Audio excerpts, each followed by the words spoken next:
अस्सलाम वालेकुम वरहमतुल्लाह।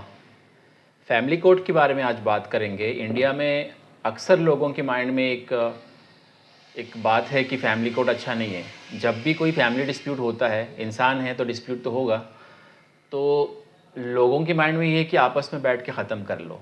दरअसल बात ये है कि आपस में बैठ के ख़त्म करने में कोई बुराई नहीं है, आपस में बैठ के करना चाहिए। लेकिन कब? जब दोनों पार्टी की नीयत अच्छा हो कि आपस में बैठेंगे, हम दोनों को मिलाएंगे।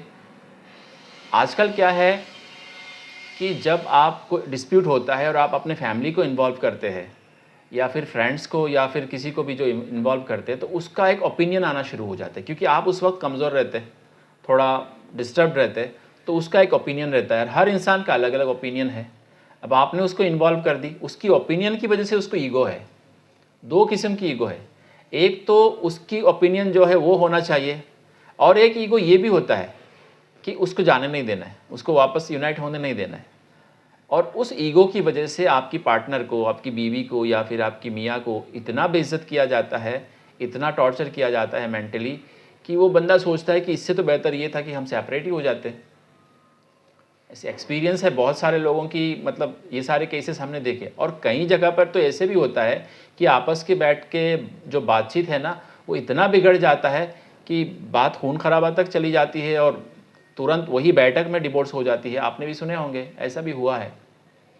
तो दरअसल बात यह है कि इन तमाम चीज़ों को मद्देनज़र रखते हुए सुप्रीम कोर्ट ने, कॉन्स्टिट्यूशन ने आपको एक ऑप्शन दिया, और आप इस देश की नागरिक है, इंडिया की आप नागरिक है, इस देश की नागरिक है, आपको इसकी राइट्स दिया गया, कॉन्स्टिट्यूशन ने दिया कि आप फैमिली कोर्ट में जा सकते हैं। फैमिली कोर्ट में जाके अपनी जो राय हो और रखे आप। वो लोग क्या करेंगे? फैमिली कोर्ट क्या है? फैमिली कोर्ट, उसमें आप अपना केस खुद भी लड़ सकते हैं, आपको अलग से वकील हायर करने की भी ज़रूरत नहीं है। आप खुद उसको लड़ सकते हैं। आप क्या करें, फैमिली कोर्ट में एप्लीकेशन डालें तो वो क्या करेंगे, एक काउंसिलर आप लोगों के लिए अपॉइंट करेंगे और आप दोनों को, मियाँ बीवी को बुलाएंगे।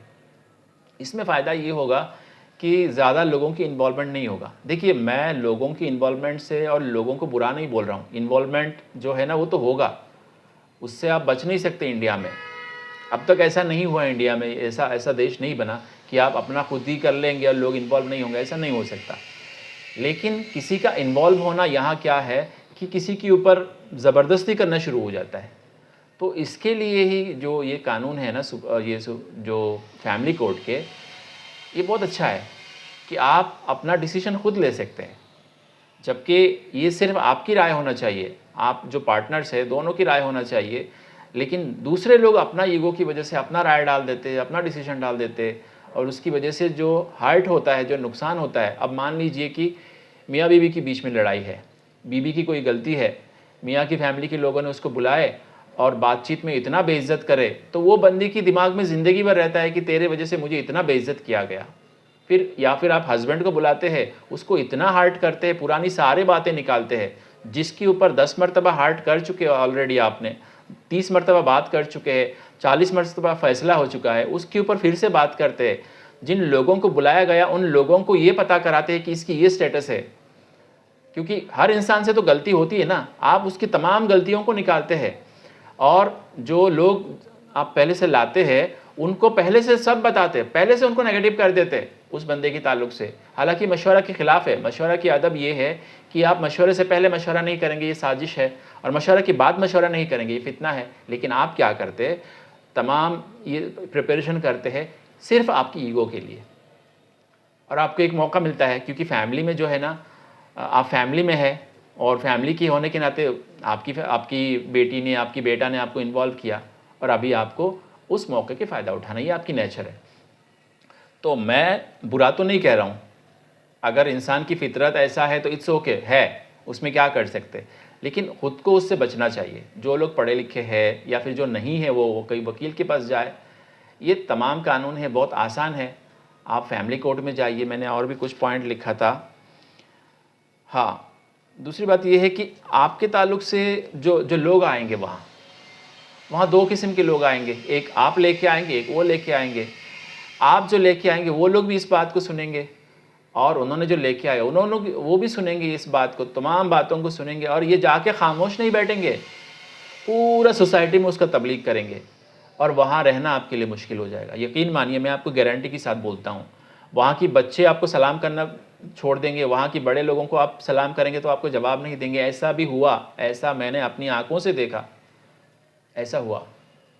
आपके बच्चे जहाँ, आप अपने बच्चों को जहाँ परवरिश करना है, जहाँ बच्चे बड़े होने वाले हैं, वहाँ आपके बच्चों की अगर रिस्पेक्ट ना हो, आपकी रिस्पेक्ट ना हो जिस सोसाइटी में, वहाँ रह के करना क्या है? तो एंड ऑफ द डे बंदा सोचता है यार इन लोगों से मिलने से तो बेहतर ये था कि सेपरेट ही हो जाते, अलग अलग ही रह लेते। फैमिली की इन्वॉल्वमेंट, फैमिली होना ज़रूरी है, बगैर फैमिली के नहीं चलता। फैमिली लाइफ जो है बहुत ज़रूरी है, लेकिन इसको फैमिली नहीं बोलते, ये ज़बरदस्ती है। ये जो है ना ज़बरदस्ती है।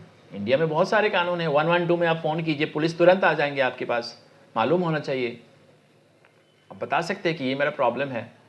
बच्चों के लिए एक नंबर है, उसमें बच्चे अगर फ़ोन करेंगे, उनको कोई भी प्रॉब्लम हुआ, कोई भी हैरेसमेंट हुआ, आ जाएंगे।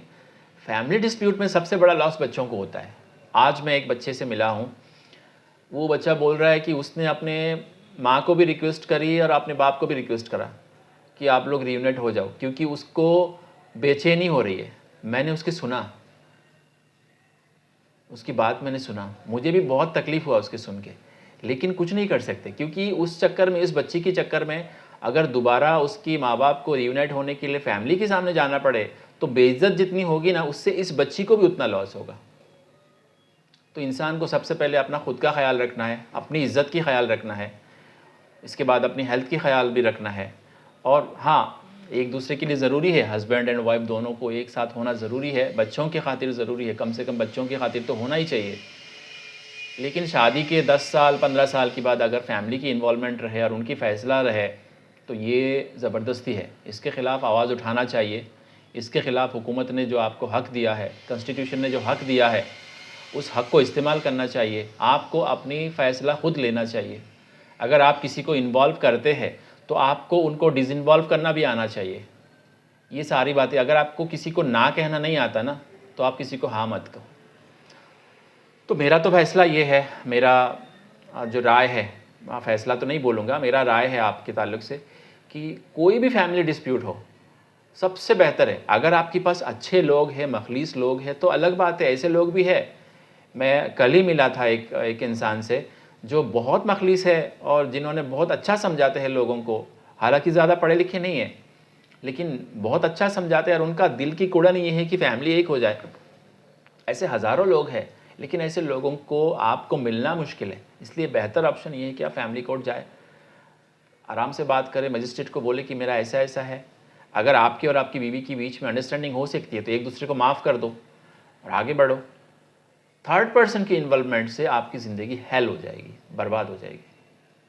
उम्मीद करता हूँ आपको अच्छा लगा होगा। हमारी चैनल को सब्सक्राइब कीजिए, शेयर कीजिए, लाइक भी कीजिए, क्योंकि हम इस तरह की जानकारी जो है प्रोवाइड करते हैं। और इसके ताल्लुक़ से बुक्स भी है, लव यू मस्ट नो, जो मैंने लिखा है, मतलब एक्चुअली एक कलेक्शन है। उस बुक को भी पढ़िए, ऑनलाइन जाके पढ़ सकते हैं आप। अपना बहुत ख्याल रखिए। अल्लाह हाफ़िज़।